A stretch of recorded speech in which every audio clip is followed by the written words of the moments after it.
Hello everyone, welcome to my channel. Today's topic is Enterprise Solution Architecture Assignment. If you are looking for Enterprise Solution Architecture or as a solution architect or as a enterprise solution architect, then this video will help you. Recently, I had gone through one of the interview process of one of the famous company, and what I noticed that in first round, second round, they had normal discussion based on scenario based question or your overall knowledge. And when I clear the second round of interview, then they has provided some assignment, and on that assignment they asked me to provide some solution. So I want to cover that solution here. So basically you can see how what was the problem statement and how I prepared the solution for that assignment. So let us go to assignment first, problem statement. So here if you see, just a minute, okay, all right, this one. So this one, I just hide the company name. So this is your task basically. So here task is, let's suppose you being hired as the enterprise solution architect, then you need to provide some solution. So basically they have some background here.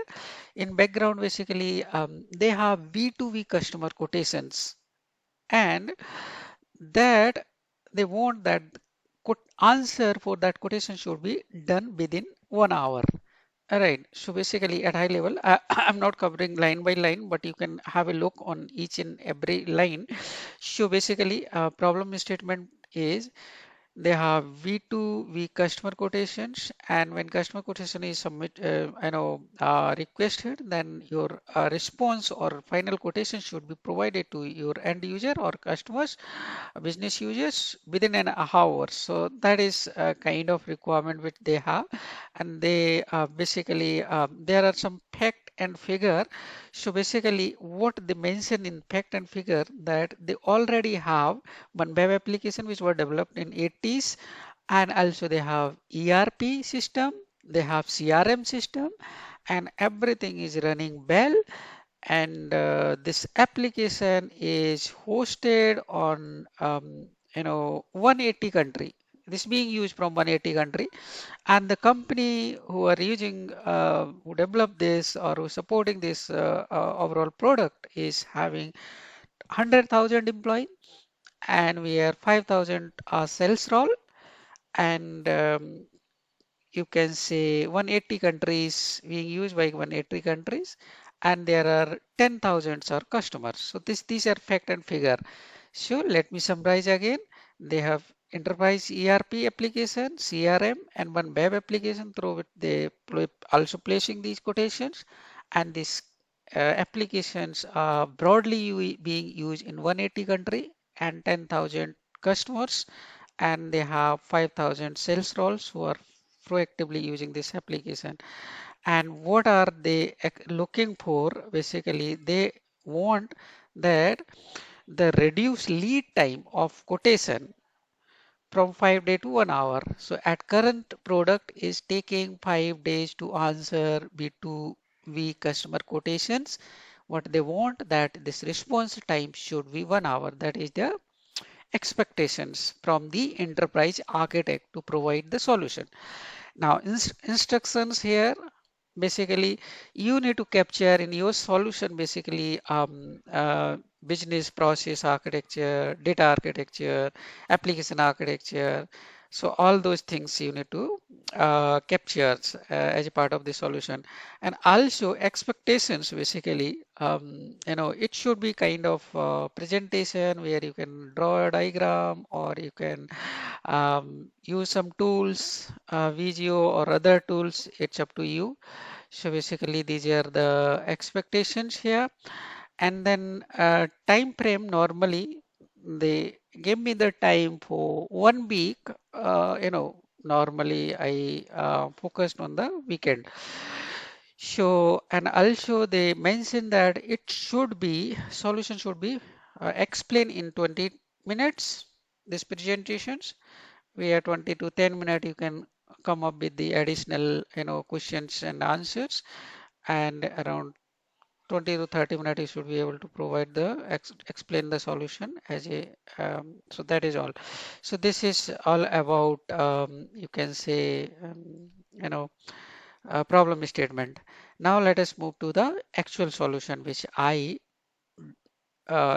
provided as a assignment of this problem. So here you can see this is the solution which I provided. So what I did, I mentioned first heading, just I give the overview of this solution. Let me maximize it. So this is here I mentioned the importance of architecture at high level. So I highlighted, and then role of enterprise architect. So that is also based on your problem statement, and then high level solution proposal, what I included in this solution as a enterprise architect. So I mentioned this business and process architecture, and I mentioned brief information and data architecture, and also I mentioned the application architecture detail. So basically I can go with the detail, but normally as for their expectation, this solution should be in brief and I should be able to provide within um, I should be able to explain within 20 to 30 or max 40 minutes. And what are the benefit basically here if you see of this solution? Lead time should be from 5 days to 1 hours, and it would improved would be improved customer satisfaction and experience, increase the efficiency, productivity, and enhance the competitiveness and market position. So this is just brief about basis on their expectations from this role, what we need to include, and what would be the main focus 5 days to 1 hour. Now, coming to main architecture, which I provided basically as a part of this solution. So here you can see this is architecture overview. So basically architecture diagram B2B customer quotation. So what I did as a part of new solution, let's suppose here I introduce this architecture diagram. Here you can see this is my browser, and browser is from browser customer is or salesperson, they are sending the quotation request. Quotation request will go to front door. So this is a global load balancer. Why this front door is important here? Because that application is running in 180 countries, and so this when request is coming to the front door would recognize from which region this request is coming, and it would serve from the closest region. So here I didn't mention those regions, but I explained well that I'm using front door and I'll be hosting that application on across the different geographic locations in multi regions, and it would be served. So I would develop one web or mobile app, web mobile app UI interface, so that would take the request, but it would be redirected to this web app via front door with the closest instance of the web app. Okay, and then request will come to the from browser to web app, then it will request for access resources. Then I enable to this security layer here. It would be kind of OAuth AD, where we will be issuing the token, and if user ID and password is right and the request is coming from right channel, then it will grant the token, then token will be passed to the APIM. So here I mentioned the API M service, which would take care for token validations, and under the API M service I mentioned various other services also. First one is request processing service, or you can see request creation, creating the request. What request? Quotation request. It would create the record into database. And here if you see this, I have database also, where I have data lakes and relational data, NoSQL databases on the nature of the data. It may be request may be in bulk, or it may be one by one, anything it can be, because their customer is B2C, even which may process the request in the bulk also. And then once request is getting created, then I would use this configuration service, and that configuration service would take the configurations, dynamic configuration, retrieve the configuration, and would do the send those detail to trigger these pricing service, and pricing service would do price calculation of your quotations, and it would use some business logic or some various basis on they are doing the price calculation basis on various rules or business rules, you can say, which would vary company country to country, geographic location to geographic locations. Those rules would be different for different country, for like that, or maybe at a state level also. And then I'll be using one of the this transformation service. But after once price calculation is done, then it would trigger your approval service, which will provide auto approval basis on the, or it may require some manual intervention in some complex quotations, or most of the quotation would be auto approved. And then notification, once approval is done, the notification would be sent to the requester, you can say end user, on email or maybe some other channel also.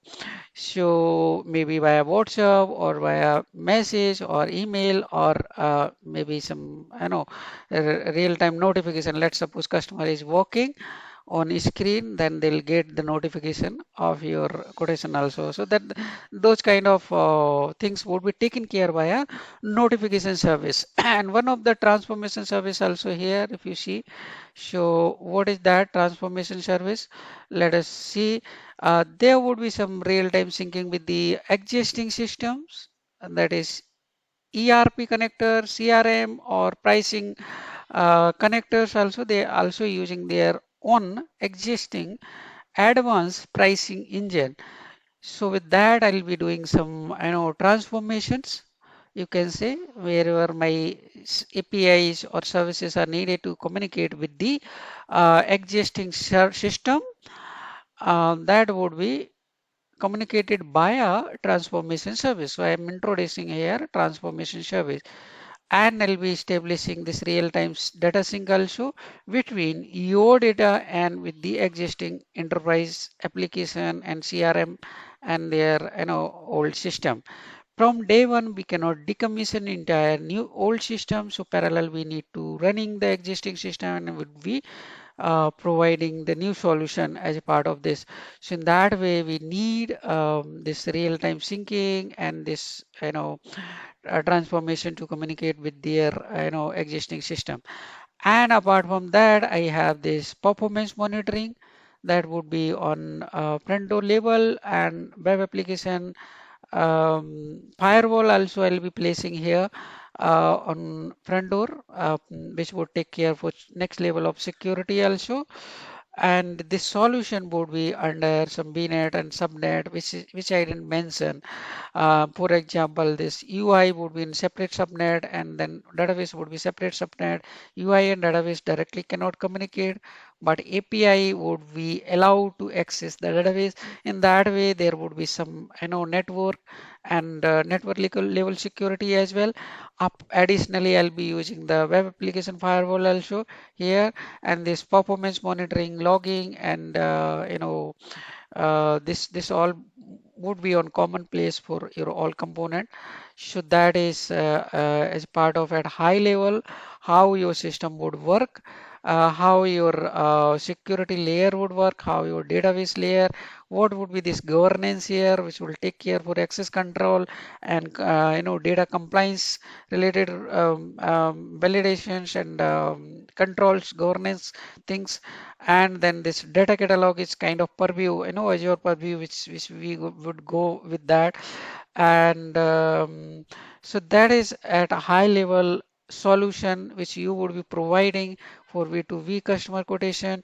And then these are the services, what are their purpose I mentioned here in brief. One is request processing service, and then configuration service, pricing service, approval service, and the notification service, and ERP connector and CRM connector, all those things. and this all. Now coming to next point, InfraJ for your solution, because that problem statement is saying you need to take care of a server and infra, all those things also as a enterprise architect. So coming to next point, design architecture with infra as a code and Docker orchestration. So here I'll be having these in-priority code for your solution and container orchestration. So I'll be creating in-priority code with the help of Terraform pipeline basically, which will create your core infra. So core infra would include VNet, subnet, and security groups and web application firewall also, which I need to add here. And then core infra would include your storage SQL server instance and storage instance, and also it would create your Azure Kubernetes service, which is needed here for your APM, for your all APIs and UIs, and all pod would be part of this EKS cluster. Okay, and then there would be Azure Container Registry for storing your Docker image for each component, each API and UI. And then you can go with some set of service principles or key vaults for some confidential informations. You need to come up with these rollback access policy, rollback access control, and access policies, which would be created by a Terraform in Project code. And then there are various DevOps connections which is needed with container registry, AKS, and with the Azure other while creating the pipeline or creating this infra from your DevOps to cloud. So for that, and then there would be some application layer infra also, like front door, web application routing rule, web application firewall, APIM, and manage identity. Those things will be taken care. Now coming to orchestrator, Docker container orchestrations, Helm chart. So basically, this this Helm chart template would take care for your pod and orchestrations of your pod under specific cluster and node, how those services would be configured, what what is that you can say configurations of your services, what would be the replica or how much space you are going to provide for those services, for those pod, for your instances. For that, you need to define this Helm templates, and which will be taking care for resource creation and pod orchestration or pod creations or pod configurations for your various environment, whether it is dev, QA, and UAT or prod. So all those things would be taken care via this Helm chart for your orchestration and Docker containers orchestrations. So that is one. Another last would be a design architecture of CI, continuous integration, deployment or delivery. For that, you can go with the this CI and CD implementation. In CI, when developer would be pushing that, it would be trigger your continuous integrations, and then it would be SonarQube would do the security vulnerability, and then Docker and Docker image would be created once your everything SonarQube and build is ready, or your all validation which we have in SonarQube, those pass or code coverage is done. Then this Docker and image would be pushed into the container registry on step 3. And once image is pushed, it means this continuous integration pipeline is done successfully, then it would trigger your continuous delivery. So what this continuous delivery will be pushing your code to respective environment, dev, UAT, and production, but it would wait for approval, stage approval. Once you approve, then it will take this container Docker image from container ST and push to the here on you can say AKS cluster. So this is your AKS cluster, and then you can basically uh, push that Docker image to your pod or your respective pod. So that is all as part of CI and CD implementation. Now coming to this main point where they were expecting to provide the answer of your quotation within 1 hour. So that is the key purpose which this solution which I explained so far is meeting that requirement. So let us coming. So here I estimated the time for each service in quotation request flow. So these are my component where I calculated the estimated time for front door, APM service, request, and all the respective services which I mentioned above. So these are the basically time taken by the services in this process, and overall time is around uh, 2000 seconds, 2050 seconds, and if you see, it is microseconds, sorry, it's microseconds, so it is around 1.35 seconds. That is total time, if you see. So that is response time of your quotation. It may be some more time based on your various other implementation also. Right, so it may be a maximum minute or 2 minute where you'll be providing the answer of your quotation. Final quotation would be sent to the customers and users. And let's suppose in some complex quotations, if we need some approval, then your automation would send the notification to respective approval group and would keep sending a notification every 5 minutes or 10 minutes where we can until it is not getting approved. So in that way, I'm sure this solution would provide uh, the answer of your quotation or final quotation within a hour, including various other complexity and network implementation, all those things. So this is all about the this solution or assignment which I provided. So this is the way how you need to consider all these aspects to provide the solution of your assignment as a solution architect or as a enterprise architect. So I'm just for your information, I am working as a solution architect and I applied for enterprise architect. So this diagram or this solution majorly based on the technical solution based on the solution architect. But yes, I once I understand the whole requirement, then I'll be also considering various other aspects of the solution architect, including this, where I'll be working with the process architect, or you can say data architect or application architect to get more input from there in the existing system. Then similarly, for this at a high level here also I can add more into process oriented diagram, which where I assume this in brief, but later on when I have enough information about the product, existing product, then similarly like this technical diagram, I'll be adding one based on the process diagram here. So that is assumed in this solution at this stage. And thank you very much. If you like this, then you can um, if you think that this help you, then you can like this solution. And thank you very much for your time. See you in next assignment.